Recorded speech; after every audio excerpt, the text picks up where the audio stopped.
So, ayan sila. Bumababa na sila at kumakain.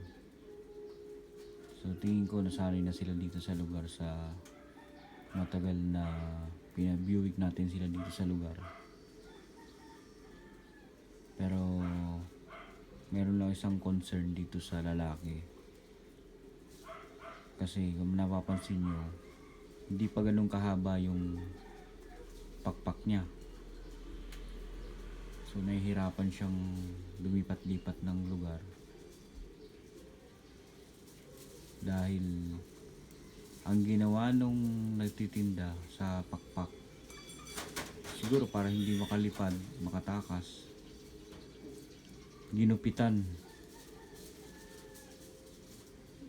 binunot, tapos nung tumubo ginupitan. So pag ganyan kasi sa pagkakaalam ko, once na ginupit yung pakpak, hindi na siya tutubo, hindi na siya haba. Kailangan bunutin siya ulit. So masakit sa kalapate yun.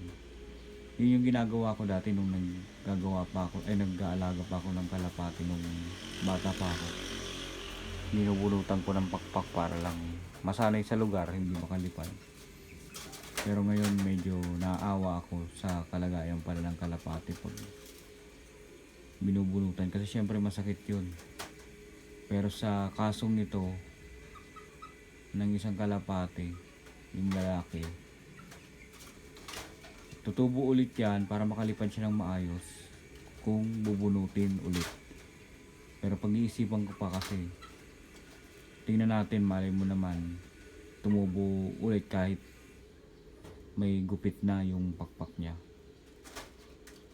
So pagkakaalam ko kasi dati, pag once na ginupitan yung pakpak, hindi na siya tutubo. Ngayon yun yung ano natin,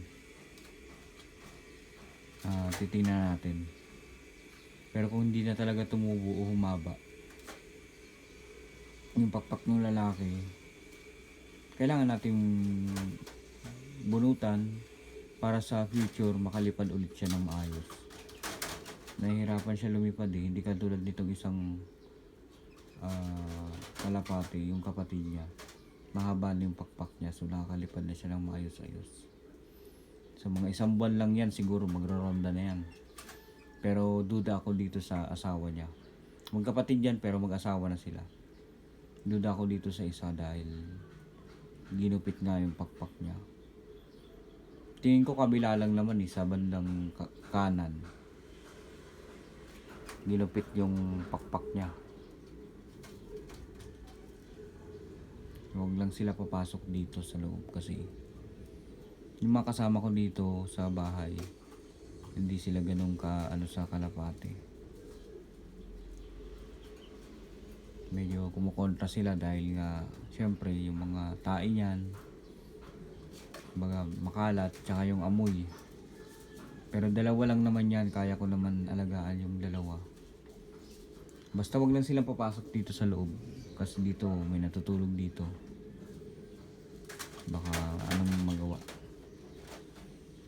Hayaan lang natin silang mag-relax dyan. Sana makaakyat sila dun sa tulugan nila mamayang gabi, dahil may pasok naman ako ng gabi. Hindi ko makikita o hindi ko sila maaalalayan umakyat doon. Yung isang babae makaakyat yan, pero itong isa hindi ko lang sure kung makalipad siya.